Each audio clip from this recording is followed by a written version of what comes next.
क्या चीन की सैन्य क्षमता में उतना दम है जितना दावा कर रही? चीन और भारत के बीच आरोप प्रत्यारोप और बयानों का सिलसिला कम नहीं हो रहा है।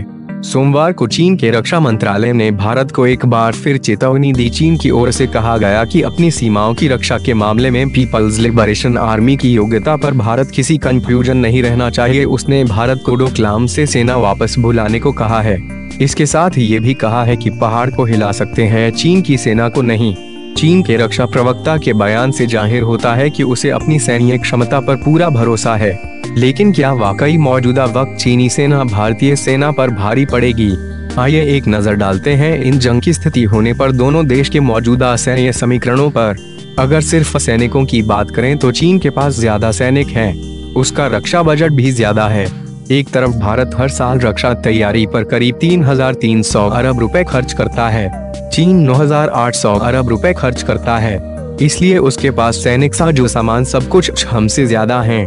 भारत की थल सेना में 13,25,000 सैनिक हैं, जबकि चीन के पास 23,35,000 सैनिक हैं, यानी हमसे करीब 2 गुने सैनिक। फौजी साजो सामान का हिसाब लगाएं तो इस मामले में भी चीन हमसे 20 है।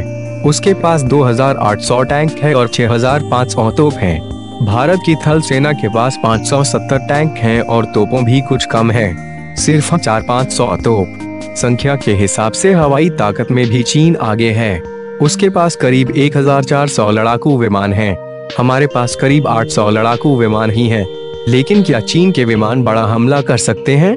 उन्हें तिब्बत की ऊंची पहाड़ियों को पार करना पड़ेगा, तो उनमें न ज्यादा हथियार लादे जा सकेंगे न ज्यादा ईंधन भरे जा सकेंगे।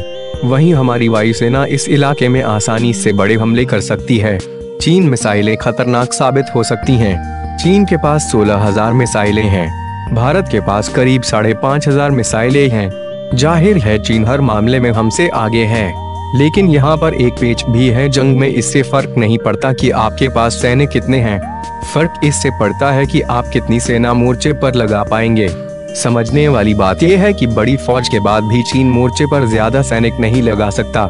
इसकी वजह है चीन का झगड़ालू रवैया। कुल 14 मुल्कों के साथ चीन का झगड़ा है, सीमा विवाद है, यानी उसे 14 सरहदों पर सेना को बांटना पड़ता है। यानी भारत के पास चाहे 13,25,000 की फौज ही हो और चीन के पास करीब 23,35,000 सैनिक हों तो भी ज्यादा फर्क नहीं पड़ने वाला। सच तो यह है कि भारत से लगी सरहद पर चीन अपनी सेना का छोटा सा हिस्सा ही लगा पाएगा।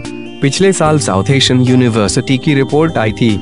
इस रिपोर्ट में अंदाजा लगाया गया था जरूरत पड़ने पर चीन भारत के मोर्चे पर करीब 80,000 सैनिक ही लगा पाएगा।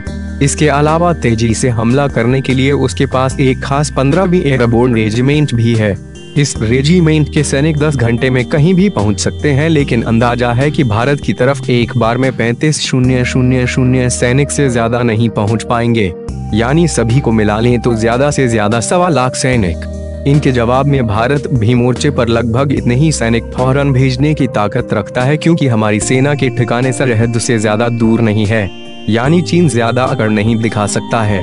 ये उसे भी पता है कि जंग हुई तो चाहे जितनी तेजी से सैनिकों की तैनाती की जाए, 2-4 हफ्ते में दोनों तरफ से ज्यादा 1.25 से 1.5 लाख सैनिक ही मोर्चे पर पहुंच पाएंगे। यानी टक्कर बराबर की होगी। बराबर की टक्कर होगी तो जीत उसकी होगी जो ज्यादा बहादुरी से लड़ेगा। भारत हालात समझता है, इसलिए शांत बना हुआ है। हमारी सेना मजबूती के साथ डोकलाम के मोर्चे पर डटी हुई है। मीडिया में आई खबरों की माने तो यहाँ भी फिलहाल दोनों तरफ के 3-3 हजार सैनिक ही तैनात हैं और भारत के रुख से साफ है कि वो हटने वाला नहीं है।